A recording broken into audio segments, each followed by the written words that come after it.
Voyageurs de passage, fraternité, amis, bonjour. Si vous êtes encore là, c'est pour poursuivre votre étude du sacrifice, ou plutôt du modèle du sacrifice, tel que réalisé publiquement dans la ville de Rome. La dernière fois, nous avons vu l'étape de la praefatio. Cette étape consistait à verser de la myrrhe, puis du vin dans le feu, de manière à en offrir les fumées montantes aux divinités, et dans l'espoir qu'elles prennent cette nourriture comme une invitation.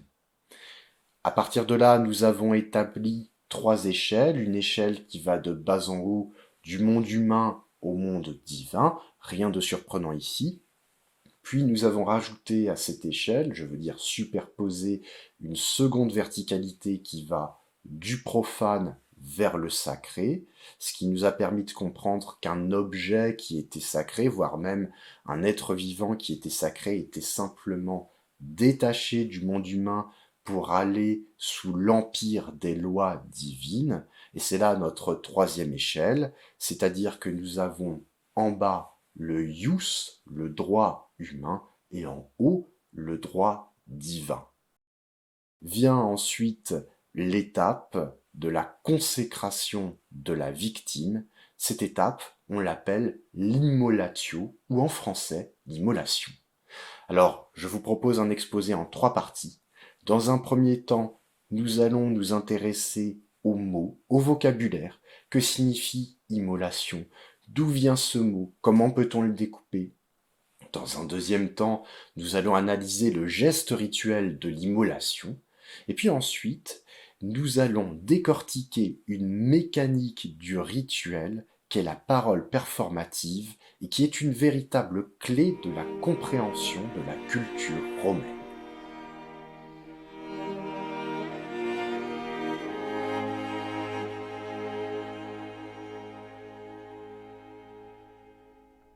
Il existe un site internet fort utile pour faire vos recherches de vocabulaire, c'est le site Ortholangue. Il est utilisé tant par les chercheurs que par les gens du commun et est vraiment accessible à tous. Voilà ce que les auteurs du site Ortholangue nous donnent lorsqu'on va chercher à l'entrée immolatio. La lecture de l'article renseigne d'abord le lecteur sur l'usage religieux du mot immolation. Je cite, c'est l'action d'immoler une victime en sacrifice à une divinité, donc l'action de la mettre à mort. Mais cet usage aujourd'hui est dépassé. Le champ théologique, c'est-à-dire le champ de la religion, a été débordé. Le mot immoler est régulièrement utilisé sans pour autant affaiblir son sens.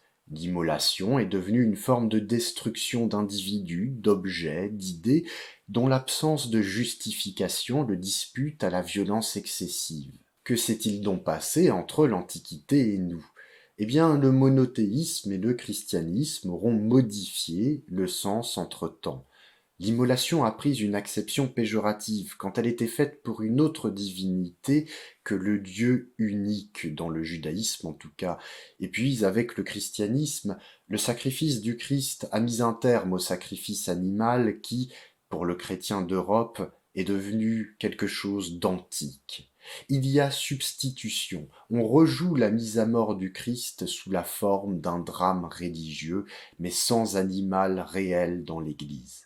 De manière générale, l'immolation devient alors un sacrifice personnel pour une cause supérieure, par la peine de l'effort, voire par l'autolyse. En d'autres termes, pour nous, immoler, dans le cadre du rituel, consiste à mettre à mort la victime, soit réellement, soit de manière figurée. Mais qu'en est-il pour les Romains qui connaissent le verbe immolare? Alors de prime abord, la littérature latine nous conforte dans notre définition. Par exemple, dans l'Énéide, écrite par le poète Virgile, le héros Énée, qui est inscrit au registre des illustres ancêtres de la cité Rome, Énée, disais-je, est pris d'une grande rage lorsqu'il apprend la mort de son allié Pallas. Il se jette alors sur plusieurs ennemis dans un grand élan de rage. Je vous propose ici de lire un extrait de cette violence. Je vous ferai la lecture en latin et évidemment la traduction dans l'immédiat. Nec procul Haemonides foebi Troiaeque sacerdos, Et non loin, le fils d'Hémon, prêtre d'Apollon et de Diane, in fu lacui sacra redimibat tempora vita, à qui un bonnet saignait ses tempes avec une bandelette sacrée, totus conlucens, veste atque insignibus armis, était entièrement éclatant avec son vêtement ainsi que ses armes insignes. Quem congressus agit campo, après en être venu aux mains, Énée le heurte dans la plaine, lapsumque superstans, surplombant l'homme à terre, immolat, il immole, ingentique umbra tegit, et le couvre de son ombre immense. Armas restus lecta refert humeris tibi. Ses restes rapportent sur ses épaules les armes choisies pour toi, rex gradive tropaeum, Mars comme un trophée. Je résume la situation. Dans cet épisode, le héros aîné se jette sur un prêtre. Il le bat, il l'immole, comme dit le texte, ce qu'on entend comme une mise à mort confirmée par l'évocation des dépouilles, qui sont des prises de guerre sur un homme mort. La situation est d'autant plus atroce que c'est un officiant du sacrifice qui est mis dans la position de l'animal sacrifié, la continuité étant assurée grâce au détail des bandelettes sacrées. Les prêtres et les animaux portaient des bandelettes sacrées pendant les sacrifices. Dans ce passage et sous la plume du poète Virgile, le verbe immolare a le sens de mise à mort. Et on pourrait en conclure que dans le cadre du rituel, l'étape de l'immolation consiste à tuer la victime.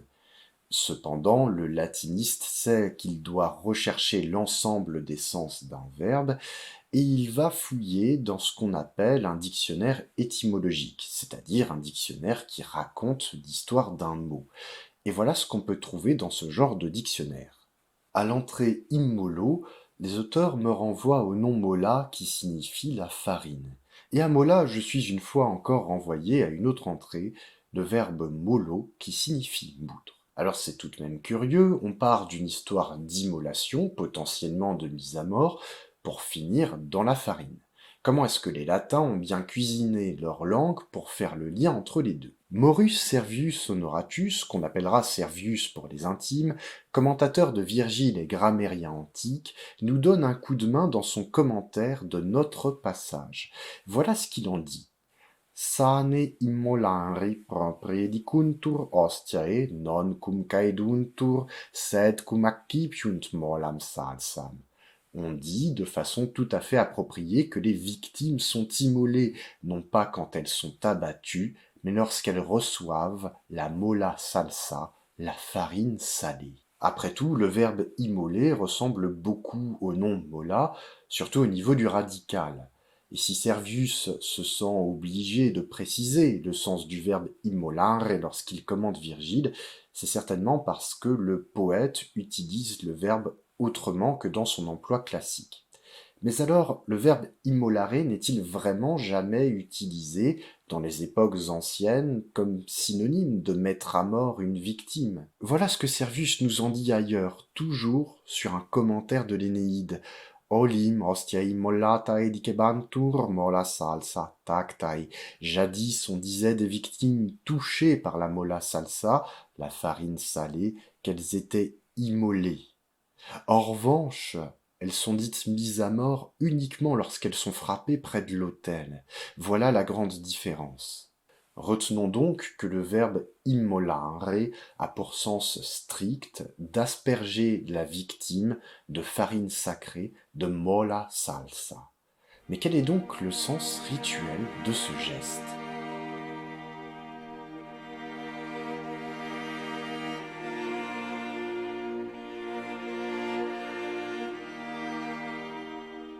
L'immolation de l'animal se déroule en trois parties. La première partie consiste à asperger la tête de l'animal avec de la molla. C'est l'immolation proprement dite. Dans un deuxième temps, on asperge cette fois-ci la tête de l'animal avec du vin. Et enfin, on fait courir la pointe d'un couteau sur le dos de l'animal, mais en veillant à ne pas trancher la peau. Rentrons dans le détail des opérations. La molla est un mélange fait d'épeautre et de saumure. D'où vient-elle? C'est-à-dire précisément par qui est-elle fabriquée? Vous vous rappelez du temple de la déesse Vesta où l'on entretenait le feu sacré de la ville de Rome? Eh bien, les Vestales, prêtresses de Vesta, préparent aussi cette mola. Cela a deux implications. La première, c'est que la production est déjà ritualisée au temple des Vestales, au nom et dans l'intérêt de Rome. Les Romains ont donc un rapport identitaire avec cette mola, comme ils l'avaient pour le feu. Le sacrifice prend alors une qualité civique, que nous avons déjà vue avec le Foculus dans la première vidéo. Seconde implication, la mola est associée au monde terrestre humain, et à ce stade du rite, la victime peut recevoir cette mola car elle est encore soumise aux lois terrestres humaines par la volonté des prêtres. Le vin à son tour est versé sur la bête. On a vu que c'était la boisson préférée de Zeus. Pour le spectateur, verser le vin ainsi marque le passage vers le monde des dieux, c'est-à-dire qu'il y a consécration de l'animal. Il me faut ici préciser une ambiguïté. Ce n'est pas le vin, boisson divine, qui transfère sa qualité de sacré par contact à la bête. C'est, dirions-nous, le rite en général, et ce passage se fera systématiquement par décision de l'homme. Cela n'est pas très grave, disons que le vin marque en tout cas la consécration de l'animal, le passage de l'univers humain vers l'univers divin. La séparation est donc actée, elle est au moins jouée. Ensuite vient cette histoire de couteau, ce couteau qui annonce le sang à venir par égorgement. Mais pourquoi est-ce qu'on fait courir le couteau sur le dos de l'animal? On peut le comprendre comme un énoncé gestuel. Qu'est-ce que ça signifie? Ça signifie que le cheminement du couteau sur le dos de l'animal est un geste dramatique qui marque le réel parcours de la bête vers l'univers sacré. Comprenez qu'ici, la mort de l'animal est jouée, le sacrifice est d'abord un drame religieux. L'immolatio consiste donc à consacrer la bête, c'est-à-dire à la faire passer des lois humaines à l'empire des lois divines, ce qui fait qu'elle n'est plus protégée par les lois de l'homme et qu'elle pourra être mise à mort, mais seulement sous la surveillance des divinités. Voilà le véritable scrupule des Romains. Il faut que les divinités agréent le sacrifice. Et croyez-le ou non, c'est bien le bestiau qui va signifier aux hommes s'il est d'accord ou non pour passer à la casserole. Comment savoir si l'animal est d'accord, c'est-à-dire si la divinité agrée le rituel comme une invitation? Cette bête fera un geste d'approbation. Il y a fort à parier pour que le boucher, qui la tient par des sangles ou peut-être à l'aide d'un anneau, l'aide à acquiescer. Vous pouvez voir que cet homme d'ailleurs est torse nu, il fait un travail subalterne. Ce geste d'approbation lui donne un nom, il s'appelle le noumen. Le mot noumen est polysémique. Je ne m'y attarderai pas ici. Polysémique signifie qu'il a beaucoup de sens. Il désigne généralement l'expression de la volonté divine et parfois même noumen désigne la divinité elle-même, ou plutôt une puissance divine. Maintenant que l'adorable bestiau a dit oui, les officiants vont pouvoir passer à l'abattage. Je sais que je vous avais promis cette partie-là pour aujourd'hui, mais la vidéo risque d'être trop longue, alors je préfère la laisser à plus tard. L'immolatio, en fait, est le moment idéal pour parler de ce qu'on appelle la parole performative. Depuis le début, je vous parle de gestes qui sont fortement expressifs, mais pas seulement, de gestes qui réalisent concrètement les choses. Lorsqu'on croit en cette magie-là, eh bien, il n'y a pas que des gestes dans le sacrifice, il y a aussi la parole. Et cette parole, on la qualifie de performative parce qu'elle aussi, elle a une capacité réalisatrice extrêmement forte. Ce sera l'objet de notre troisième partie.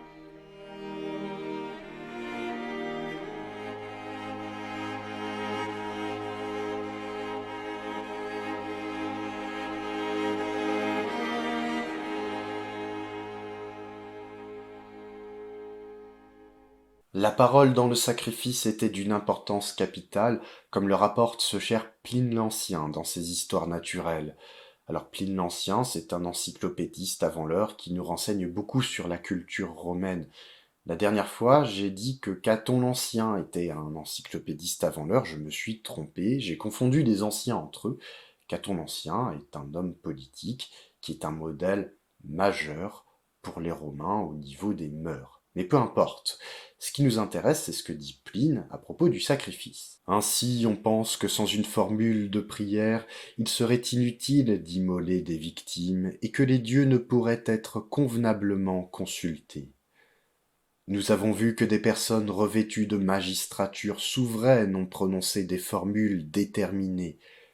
Pour n'omettre ou ne transposer aucun mot, un homme prononce la formule qu'il lit sur le rituel, un autre est préposé pour suivre toutes les paroles, un autre est chargé de faire observer le silence, un musicien joue de la flûte pour qu'aucune autre parole ne soit entendue.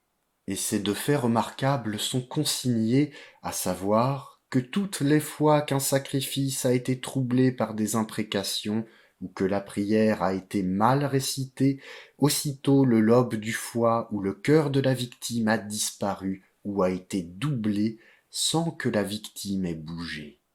Il y a ici affaire de magie. La parole a des conséquences directes sur la réalité, il faut donc absolument qu'elle soit millimétrée. Mais quelle était donc la nature des discours à ce moment-là? Eh bien, nous allons voir un exemple de discours prononcé lorsque l'empereur Auguste immola un bœuf en l'honneur de Jupiter.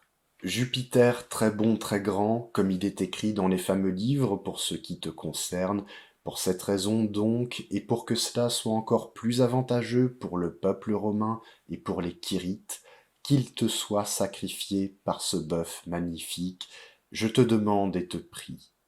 Le nom Quirite est utilisé par les Romains pour se désigner eux-mêmes en tant que jouissant des droits de cité à Rome. Ce n'est pas ce qui nous intéressera le plus ici. Si l'affaire est avantageuse, c'est parce que les hommes, contre le don du bœuf, attendent un contre-don de la divinité par une action surnaturelle dont l'homme sera le bénéficiaire. C'est une manière de penser antique que nous verrons dans un autre exposé sur le don. Laissons cette histoire de don et de contre-don de côté, c'est la force de la parole qui m'intéresse ici avant tout. John Chett, qui est un spécialiste de la religion romaine, met en rapport les paroles prononcées et les gestes du sacrifice comme suit. Lorsque l'officiant parle du peuple romain et qu'il parle aussi du bœuf, il désigne à ce moment-là et la victime et les bénéficiaires du sacrifice, bénéficiaires qui se retrouvent dans le monde terrestre. On aurait à ce moment-là un lien avec le fait d'immoler la victime avec de la mola. Et puis, l'adresse, Jupiter très bon, très grand, est faite à la divinité. À ce moment-là, on aura un rapport avec l'immolation par le vin, qui est la boisson sacrée de Jupiter. Et enfin, l'expression qu'il te soit sacrifié, fiat sacrum, correspond en fait à la consécration de la victime, c'est-à-dire au moment où le couteau parcourt le dos de l'animal sans le blesser, mimant visiblement le passage de l'animal du monde profane vers le monde sacré.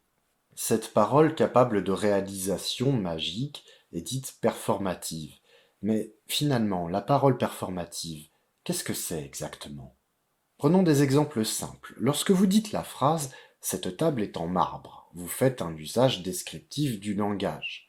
On a une séparation entre la chose et le mot qui lui correspond. Je veux dire par là que la table en marbre existe, peu importe que vous prononciez la phrase ou non. Vous ne faites que la décrire. Il en est de même lorsque je prononce la phrase «Je vois mon voisin courir». Prononcer la phrase n'a pas de conséquence sur l'action de courir, c'est-à-dire sur la course de mon voisin. Et d'ailleurs, je n'ai pas besoin de dire «je vois» pour que mon œil soit viable et agissant. Mais il n'en est pas de même concernant la parole performative. Lorsque je dis à mon voisin «je te salue», il n'y a plus de différence entre l'action de saluer et le fait de prononcer l'action. Si je ne dis pas «je te salue», mon voisin ne saura jamais que je fais l'action de le saluer. Quand exprimer et réaliser son équivalent, à ce moment-là, on parle de parole performative. Le plus illustre exemple est le souhait Fiat lux, traduit de l'hébreu Yehi Or, que la lumière soit. Et bien évidemment, la lumière fut.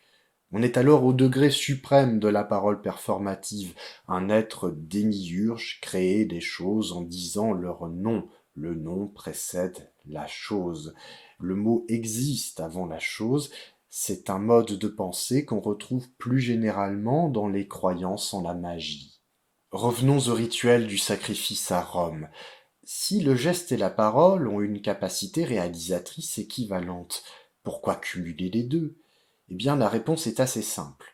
On a une synergie entre le geste et la parole qui décuple l'efficacité du rituel. Et puis, la parole est une grande sécurité. Grâce à elle, les mauvais sorts sont éloignés du rituel, et en plus, si jamais on se trompe dans les gestes, ou surtout si l'on doit recommencer certains gestes, comme nous allons le voir, on peut le faire, puisque la parole performative a été prononcée correctement. À présent, j'aimerais que nous creusions un petit peu plus le sujet. Est-ce que la parole performative est strictement liée au champ de l'irrationnel? Eh bien, sachez qu'il existe aussi des conventions tout à fait rationnelles, dirions-nous aujourd'hui, impliquant des paroles performatives. Lorsque le magistrat prononce la phrase «La séance est ouverte», personne ne l'accuse de se prendre pour un magicien. Les participants reconnaissent à cet homme une position d'autorité, bon gré mal gré, parce qu'il maîtrise une technique nécessaire au déroulement du drame juridique. Cette manière de penser le droit se trouve déjà chez les Romains, notamment sur une lithographie, littéralement une inscription sur pierre, qu'on appelle les Douze Tables, et qui contient les lois fondamentales du droit archaïque romain. Voici ce qui est écrit. Uti lingua nunc passit, ita ius esto. Comme la langue l'a annoncé, ainsi soit le droit. À cette époque, des hommes de haut pouvoir qu'on appelait des pontifes avaient la maîtrise et des sciences rituelles et des sciences juridiques. Le fait culturel associant gestes et paroles est en quelque sorte le fondement du ius, le droit chez les Romains, et de la pietas, c'est-à-dire leur piété, leur observance du rituel. Aujourd'hui, nous avons donc vu ce qu'était l'immolation, c'est-à-dire d'abord la consécration de la victime, son passage de l'univers profane à l'univers sacré, du monde humain au monde divin, avec une recherche de l'agrément divin, mais surtout nous avons observé les moyens qu'utilisent les Romains pour communiquer cet animal devenu sacré aux divinités, avec une certaine perception du geste et de la parole. La prochaine fois, je vous le promets, nous verrons l'abattage, la mise à mort, l'observation des entrailles et même le partage de la bête. Si cet exposé vous a plu, je vous convie à le partager autour de vous. Je vous remercie en tout cas d'être resté jusque-là. Nous allons donc nous voir la prochaine fois pour la troisième partie de cet exposé sur le sacrifice.